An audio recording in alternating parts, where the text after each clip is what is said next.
నమస్కారం బీఆర్కే భక్తి ఛానల్కి స్వాగతం. నేను పద్మ. ఈ రోజు మనతో పాటు స్టూడియోలో ఉన్నారు దివ్య విశ్వశక్తి పరివార ప్రచారకులు శ్రీ శ్రీ స్వామి ఓం స్వరూపజీ గురువు గారు ప్రస్తుతం మనతో పాటు ఉన్నారు. ఆయన అడిగి మనకున్న సందేహాలన్నింటిలో కూడా నివృత్తి చేసుకునే ప్రయత్నం చేద్దాం. నమస్కారం గురుగారు. శుభం తల్లి. గురుగారు, చాలా మంది చనిపోయిన తర్వాత ఆత్మలుగా తిరుగుతున్నారని అంటారు కదా, నిజంగా అలా ఆత్మలుగా తిరుగుతారా? ఆత్మలకి శక్తి ఉంటుందా? ఉంటే అవి ఏమైనా చేయగలవా? బాగుందమ్మా, మంచి ప్రశ్న, చాలామంది తెలుసుకోవాల్సిన ప్రశ్న. ఆత్మలకి ఈ బాడీలో ఉన్నప్పుడు లిమిటెడ్ పవర్స్ ఉంటాయి. కట్టుదిట్టమైనటువంటి శరీరానికి సహకరించడానికి వీలైనటువంటి కార్యక్రమాలు ఉంటాయి. కాబట్టి వాటి పవర్స్ ఈ శరీరంలో ఉన్నప్పుడు ఓన్లీ ధ్యానం వల్లే బయటకు వస్తాయి. ధ్యానం ముచ్చతే, తపస్సు ఇలాంటివి చేసుకుంటే ఈ శరీరంలో ఉన్నప్పుడు కూడా పవర్స్ సంపాదించగలుగుతుంది, ఉన్న పవర్స్ని పెంచగలుగుతుంది. సందేహం లేదు. చనిపోయిన తర్వాత అది ఫ్రీ బర్డ్ అయిపోతుంది. అప్పుడు అన్ని శక్తులు ఉంటాయి. అంటే ఉన్నవే అప్పుడు ఇంకా ప్రకటితం అయిపోతాయి. ఇప్పుడు బాడీలో ఉన్నప్పుడు రిస్ట్రిక్షన్స్ ఉంటాయి దానికి. ఎందుకంటే తల్లిదండ్రులు, వాళ్ళ కోరికలు, ఈ యొక్క ప్రకృతి, ఈ పంచభూతాలు ఇవన్నీ కొన్నిటికి లింకప్ అయి ఉంటాయి. అందుకు కూడా అలా ఉన్నా కూడా మనం గొప్పగా ప్రవర్తించవచ్చు. ధ్యానంతో, ఉపాసనతో అలా కూడా చేయొచ్చు. చేస్తే ఈ బాడీలో ఉన్నప్పుడు కూడా మీకు దివ్యత్వం వస్తుంది, దివ్యశక్తి మీకు వస్తుంది. ఇందాక కూడా అదే చెప్పా, దివ్యశక్తి మీకు ప్రసరణ జరుగుతుంది, దివ్యాత్మ అయిపోతారు. అంటే మీరు గతంలోది మిమ్మల్ని మీరు తెలుసుకోవడం, మీ యొక్క సంపదను మీరు తీసుకొని అనుభవించడమే, సింపుల్గా చెప్పాలంటే.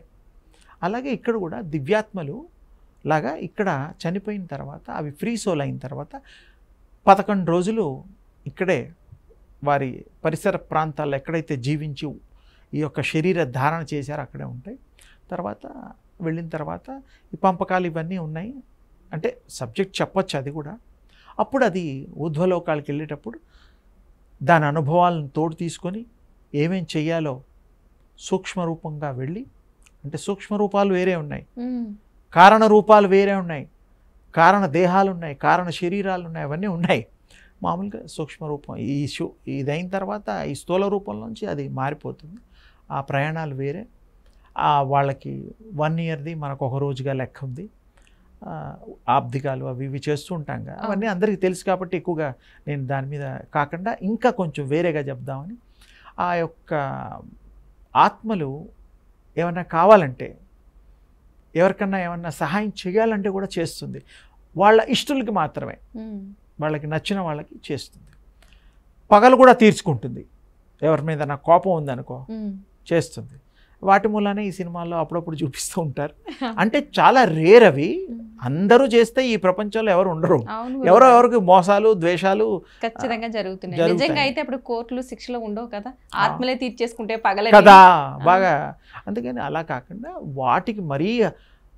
వాటికి నొప్పి, బాధ కలిగేవి కొన్ని క్యారీ చేసినప్పుడు అప్పుడు అది ఇలాంటి పనులు చేస్తుంది. అదర్వైజ్ ఇలాంటి ఎవరి జోలికి రాదు, చిన్న చిన్నవన్నీ వదిలేస్తుంది. దాని ప్రయాణంలో నెక్స్ట్ బర్త్ ఏమిటి, ఎక్కడెత్తాలి, ఎలాంటి పనులు చేయాలి, ప్లానింగ్ ఉంటుంది దానికి. బర్త్ రావాలి అంటే దానికి కర్మలు మిగిలితేనే బర్త్ వస్తుంది. ఇక కర్మలు లేకపోతే బర్త్ ఉండదు. ఎందుకు చేయడానికి ఏం లేనప్పుడు, పని లేనప్పుడు ఏం చేస్తుంది? హాయిగా రెస్ట్ తీసుకుంటుంది. అలాగే అది కూడాను రిటైర్మెంట్ కాదు. అదేంటంటే దానికి ఏదన్నా ఉంటే ఊహ, థాట్లో, క్యారీలో, సంకల్పంలో ఉన్నప్పుడు తప్పకుండా అన్నీ చేస్తుంది. కొన్ని సంవత్సరాలు జన్మ అక్కర్లేదు అంటే తీసుకోదు. 100 సంవత్సరాలు వచ్చు, 200 సంవత్సరాలు వచ్చు, ఎన్ని సంవత్సరాలనే దాని ఇష్టం. చాలామందికి దాంట్లో అనుమానాలు ఉన్నాయి.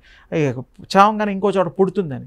పుట్టచ్చు, పుట్టకపోవచ్చు, దాని ఇష్టం. ఇప్పుడు మీరు ఇష్టం ఉంటేనే మా ఇంటికి రావచ్చు, మాకు ఇష్టం ఉంటేనే మీ ఇంటికి రావచ్చు, అది మా ఇష్టం. స్వవిషయం, సెల్ఫ్ థింకింగ్. ఆత్మలు కూడా సెల్ఫ్ ఇది ఉంటుంది, అధికారం ఉంటుంది. అందుకని దాని ఇష్టం. దీని మీద పెద్ద తర్జన అక్కర్లా. దాని ఇష్టం ఉంటే అలా చేస్తుంది, దాని ఇష్టం వచ్చినట్టు చేస్తుందమ్మా. వేరే వాళ్ళ ఆర్డర్స్ లేవు దాని మీద. Free soul. అట్లాగే మన తర్వాత భూకక్ష తర్వాత ఈ యొక్క ఫ్రీ సోల్ ఏదైతే ఐడియల్ ఆత్మలు, ఇంగ్లీష్ పదం వాడాను, ఐడియల్ ఆత్మలు ఉంటాయి ఆ లోకం. అక్కడ మన ప్రేయర్స్ అవి ఇవి దాన్ని బట్టి అవి ఎందులో గర్భం దాల్చాలో, శరీరం తీసుకోవాలో అవి నిర్ణయిస్తాయి. తల్లిదండ్రులు శరీరాన్ని పంచుతారు, కండలు అవి ఇవి పోలికలు జెనెటిక్గా ఏవేవైతే సంక్రమిస్తాయో సంప్రాప్తిస్తాయో అవి డిఎన్ఏ మనకు తెలుసు. అందుకని 7 తరాలు 3 తరాలు ఇలా చూస్తుంటే ఒకప్పుడు 21 తరం కూడా చూసిన వాళ్ళు ఉన్నారు. ఇప్పుడు మనకు 3 తరాలే గుర్తులేదు. అందుకని ఏమిటంటే ఆత్మ చాలా శక్తివంతమైనది, అజరామరమైనటువంటిది. అది అన్నీ చేయగలుగుతుంది, కోరుకున్నవి సాధించగలుగుతుంది. ఆత్మలు కూడా యోగం చేస్తాయి. మన మానవుల రూపంలో ఉన్నప్పుడు ఎలాగైతే ధ్యానం అవి ఉంటాయో అది కూడా ప్రక్షాళన చేసుకోవడం కోసం, పరిశుద్ధాత్మ అవ్వడం కోసం అవి కూడా కొన్ని కార్యక్రమాలు చేసుకుంటాయి. తప్పులేదు, ఏముంది. ఇప్పుడు మనం మంచి మారడానికి కొన్ని మంచి బుద్ధులు నేర్చుకోవా, అంతే. అలాగే అది కూడాను అది చెడ్డది కాదు, మంచిదే. క్యారీ చేసే దాన్ని బట్టి దాని ఇష్టం వచ్చినట్టుగా ప్రవర్తిస్తూ ఆ యొక్క జన్మలు ఎత్తుతూ ఫైనల్గా ఇంకా జన్మలు ఎత్తకుండా ఉండే తేజోలోకాల్లో ఉంటుంది. గుర్తుపెట్టుకో, తేజోలోకాలు అన్నీ తేజస్సే, అక్కడ ఉంటుంది, ఇంకా రాదు. ఈ తేజోపాసనే మనం సూర్యోపాసనలో తేజోపాసనలో మనం చెప్పి పరిచయం చేసాం.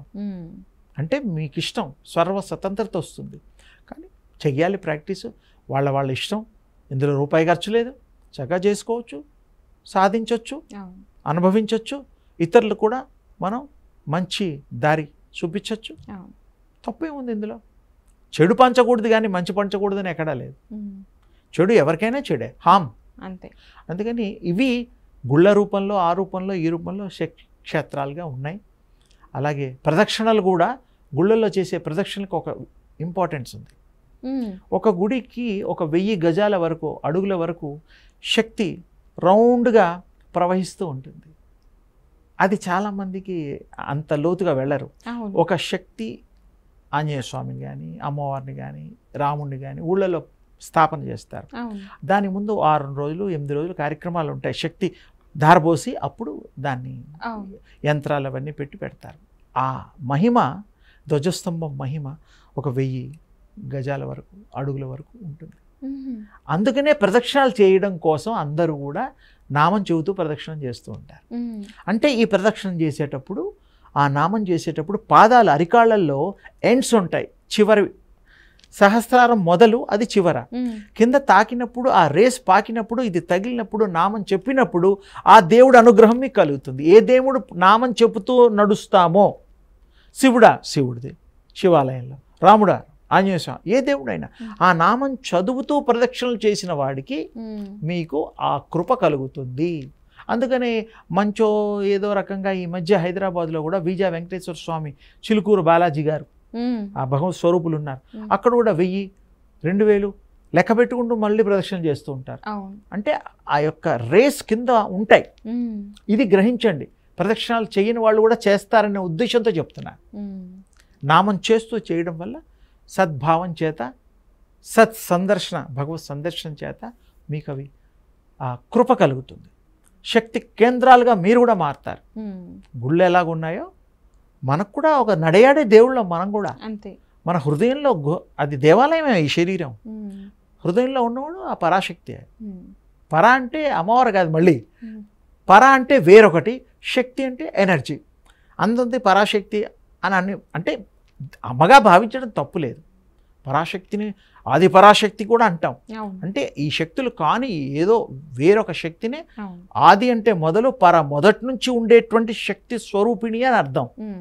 తల్లిలాగా భావన చేస్తాం. చాలా తేలిగ్గా ఆది పరాశక్తి అర్థం చెప్పా, అంతకంటే ఏం లేదు. ఎవరైనా ప్రాక్టీస్ చేసేసుకొని ఇలా చేస్తే చేయొచ్చు. ఆత్మల గురించి దానికి స్వతంత్రత ఉంది. మళ్ళీ జన్మలు ఎత్తేది కూడా దాని చేసే కర్మల్ని బట్టి, దాన్ని చేసే ప్లాన్ని బట్టి ఉంటుంది. ఈ జెనెటిక్గా మనం సంపాదించేది గుణాలు, అంటే తల్లిదండ్రుల గుణాలే మనకు వస్తూ ఉంటాయి. అలాగే రంగులు, మరి ఆచార వ్యవహారాలు కూడా కొన్ని వస్తూ ఉంటాయి. ఆత్మకి ఇవన్నీ సంబంధం లేదు. ఆత్మ వేరొకటి, అది సహకరించడానికి వీలుంది. దాన్ని ఇష్టమైనప్పుడు, ఇష్టమైన పద్ధతుల్లో మనం చేసే గుణాలకి అవి. అందుకనే మనం ఏంటంటే ఆత్మ గుణాతీతాయన మహా, గుణాలకు అతీతంగా ఉంటుంది అది. తర్వాత మనం ఈ సంఘంలో రకరకాల మనుషులు ఉంటూ ఉంటారు. దానికి కూడా నేను 1966-65 ఆ టైంలో చెప్పడం జరిగింది. ఇది గుణాతీతాయన మహాలాగే సంఘాతీతాయన మహా, సంకల్ప సిద్ధితో మన ఈ యొక్క సృష్టి వచ్చింది కాబట్టి మనమంతా బ్రహ్మల కిందే, మనమేం తక్కువ కాదు. కులాతీతాయ నమః, కులాలకు అతీతంగా, మతాతీతాయ నమః, మనం పెట్టుకునే మతాలకు అతీతంగా ఆ యొక్క దివ్య శక్తిని సంపాదించండి. మీరు పెట్టుకున్నవే ఇవన్నీ కూడాను, తప్పులేదు, ఎవరిష్టం వాళ్ళది. ఎవరిని కూడా మనం ఆక్షేపించిన కానీ డిస్కషన్కి కాదు. సంఘం ఉంది కాబట్టి, నడుస్తుంది కాబట్టి, ఎవరికి ఇష్టం వచ్చేటట్టు వాళ్ళు ఆచార వ్యవహారాలు పాటించవచ్చు, తప్పులేదు. అన్నిటికీ అతీతంగా ఉండేదే ఆ యొక్క దివ్య శక్తి. దాన్ని మనం పట్టుకుంటే, ఏ ఒక్కటి తెలుసుకుంటే అన్నీ తెలుస్తాయో, ఆ అన్నిట్లో ఆ ఒక్కటి సర్వత్రా వ్యాప్తి ఉందో అది మీ సొత్తు అవుతుంది. అలా ప్రాక్టీస్ చేయండి, అనుభవించండి, పొందండి.